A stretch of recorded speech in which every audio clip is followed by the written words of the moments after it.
Living with schizophrenia, it's been one of the hardest things that I have ever faced. Every day is a battle. Some days are okay, but other days it feels like I'm just trying to survive. About 4 or 5 years ago, I made a big decision. I stopped taking all of my medications. It wasn't easy. It definitely wasn't something I did lightly, but I felt like I had to. The side effects, and they were taking over my life.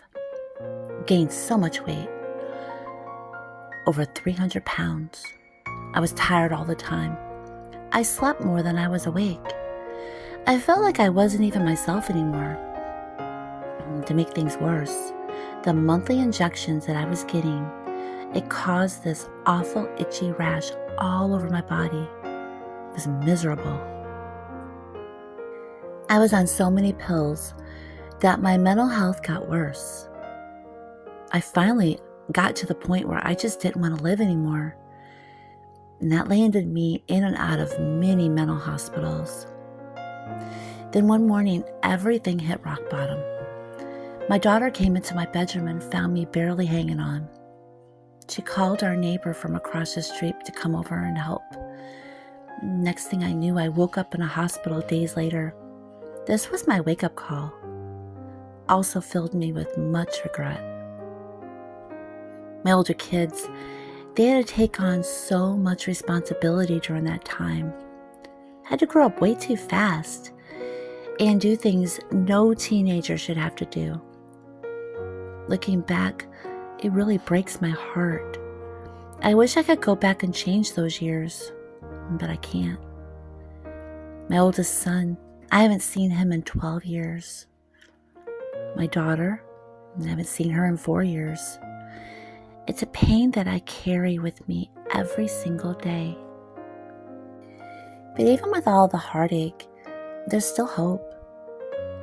I've started reconnecting with my 2 younger sons. It means the whole world to me. Those moments remind me that healing is always possible, even when it feels like the past is too heavy to carry. Living without medication, it hasn't been easy, but I've found my own ways to cope. Baking and painting have become my therapy. They help me feel more like myself, but that doesn't mean the struggles are gone. Paranoia is something that I deal with daily. Sometimes I'll see the people and pictures on the wall moving, watching me as I walk by. Or I'll hear voices in my head, making me question what's real, what's not. It's exhausting, but I keep pushing through. I used to work as a vault teller at Chase Manhattan. I worked there many years, loved that job. But my schizophrenia made it tough.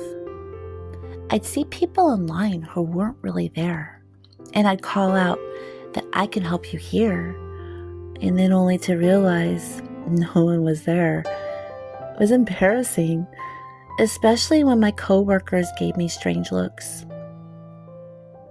My therapist at the time gave me a tip. Just nod toward the person and wait. If no one comes forward, I'd know that they weren't real. That worked for a little while, but eventually it just became too much and I had to resign. These days, I'm living on a fixed income, which is a whole different kind of challenge. After bills and groceries, there's not much left for extras.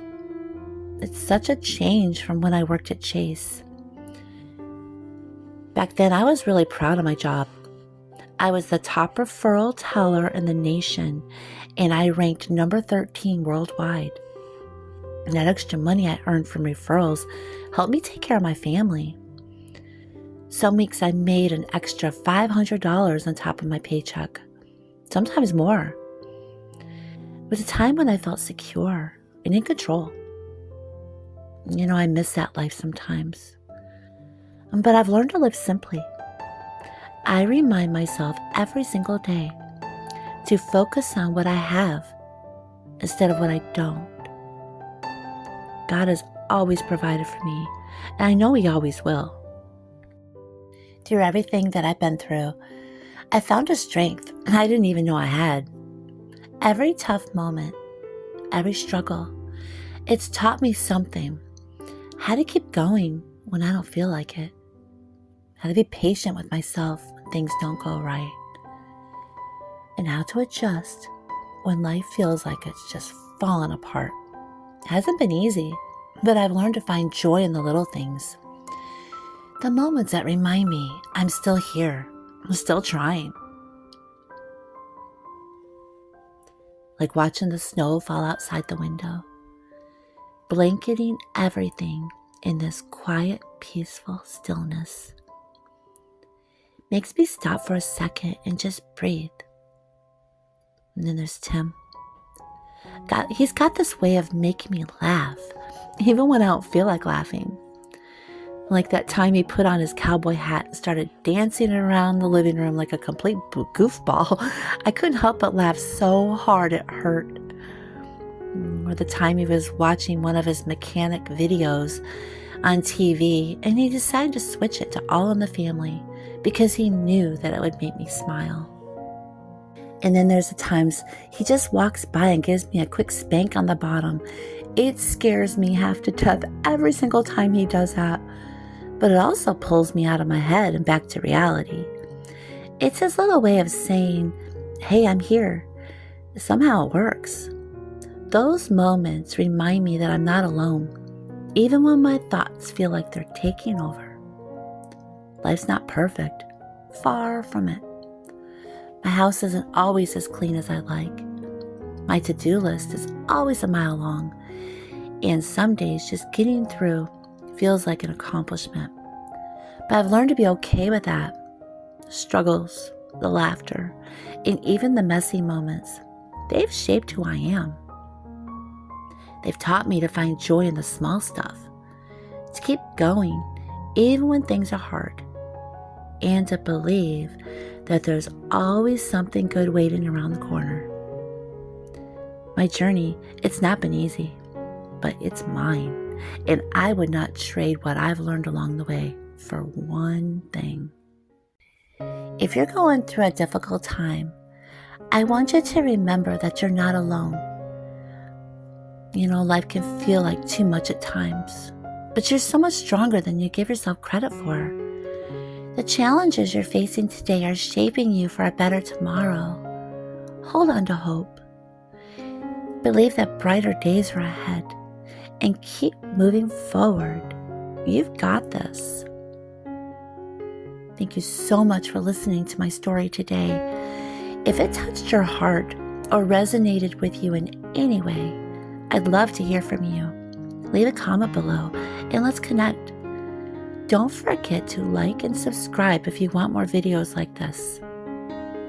Take care of yourself, stay strong, and remember, you're never alone. And as always, see you next time.